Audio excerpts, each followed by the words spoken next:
Hello everyone and welcome to my channel. In this video I'm going to talk about 5 films I have discovered this year.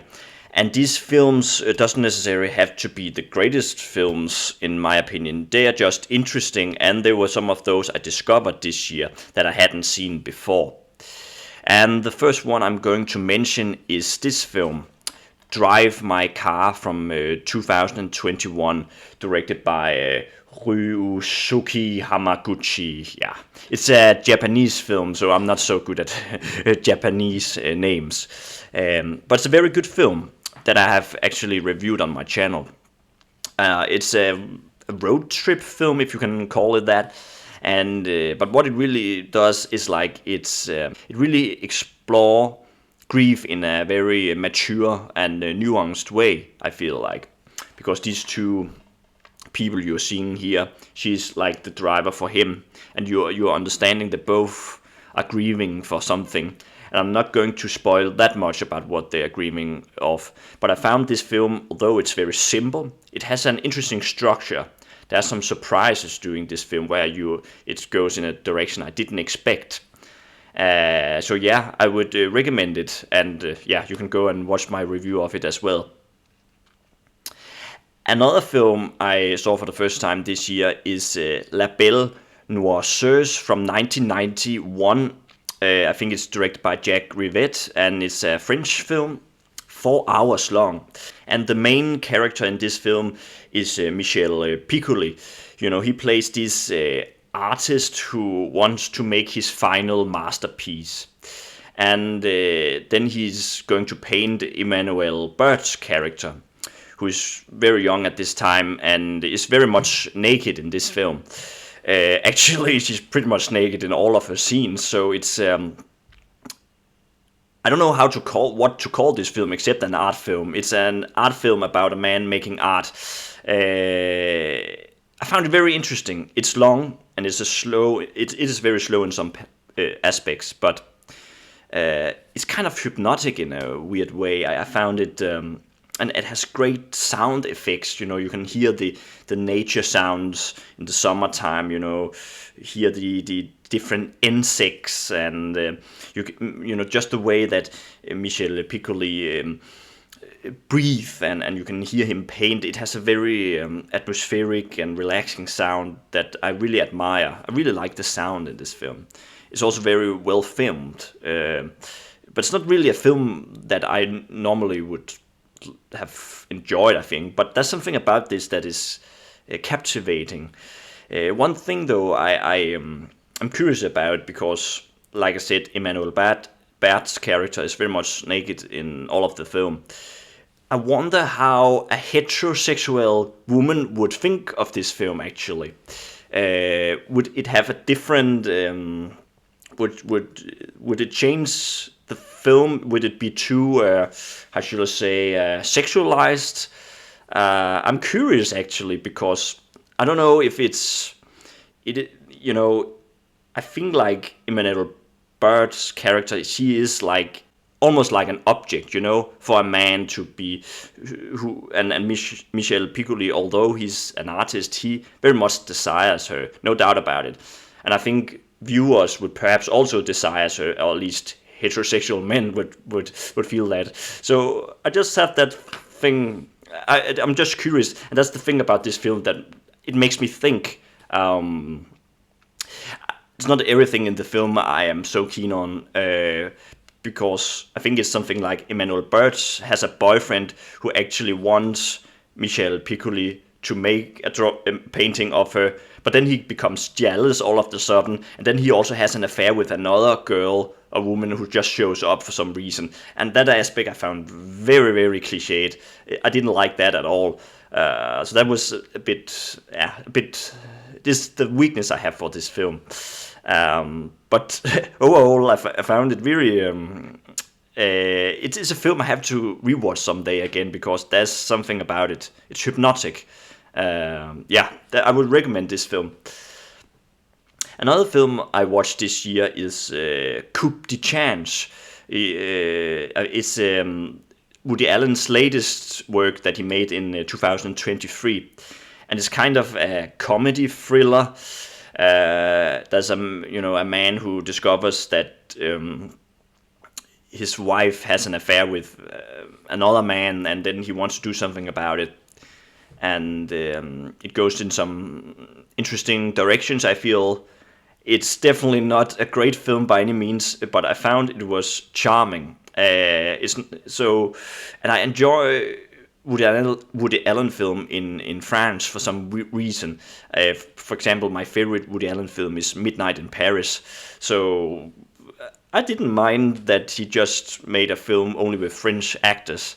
It's like I said, don't think too much about it if you're watching it, but just enjoy it, because I think it has something. It's very enjoyable. Then I will talk about a film that I have reviewed also on my channel. It's from 1988, and it's called A Soldier's Tale.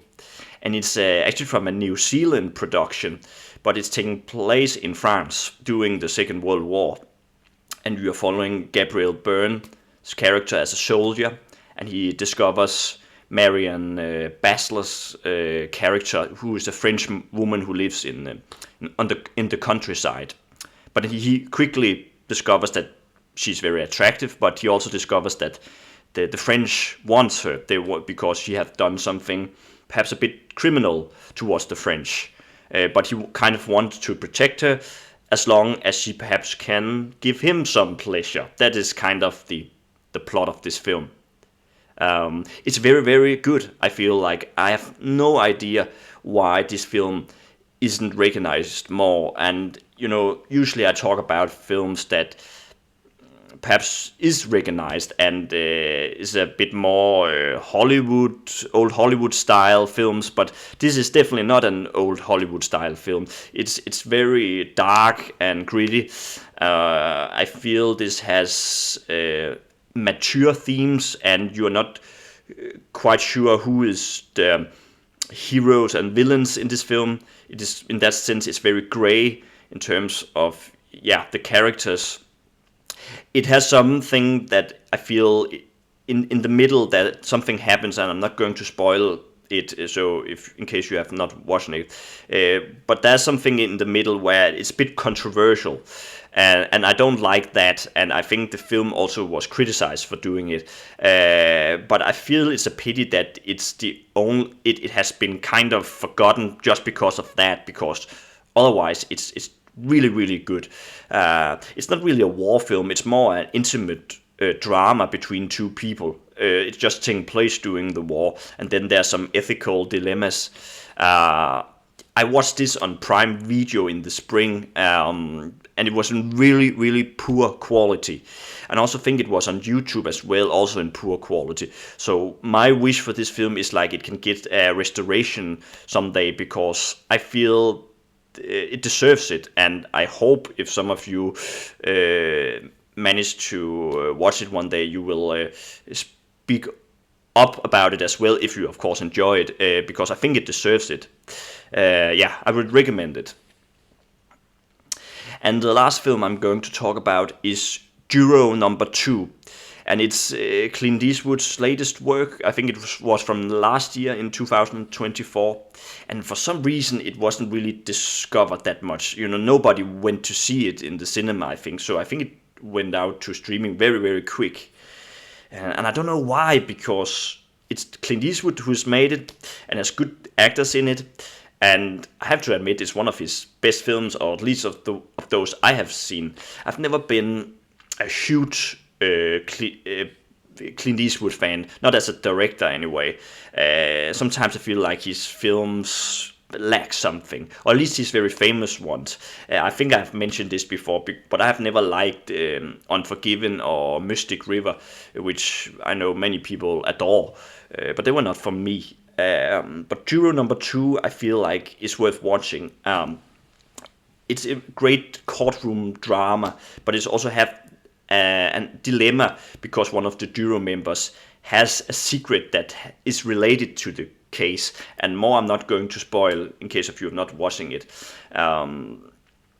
the dilemma is, of course, that does he has to tell the truth or not? But he also has a personal life, back home. It's a bit similar to 12 Angry Men, but I think it deserves to be watched in its own right. And I just think, I think it deserves to be watched by people. And that is the 5 films I discovered this year that I found to be interesting.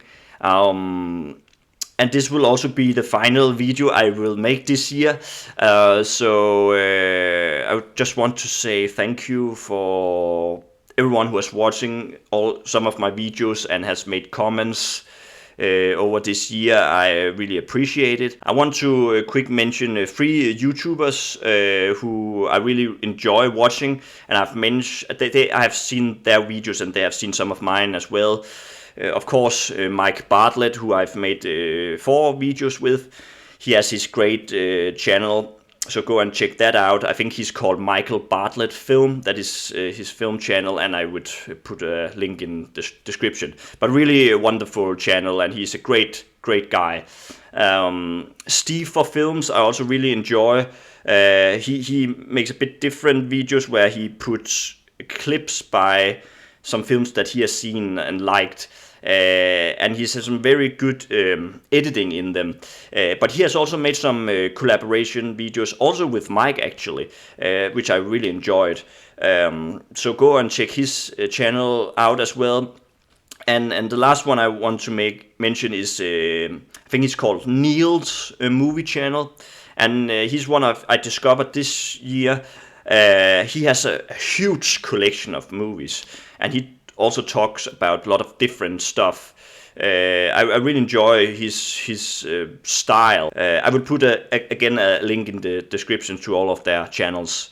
And also again I want to mention Julie Burrow, I think that is how you pronounce your name. You have been a very loyal subscriber to mine and have seen pretty much all of my videos. So I want to highlight you as well and say thank you. I really appreciate your comments, and other people's as well. I really, it means a lot.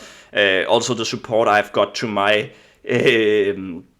YouTube shorts with my cat Milo. I really appreciate that. One thing I have to mention, I feel like I think I will stop making that many shorts with Milo. It's not because there's anything wrong with Milo or anything.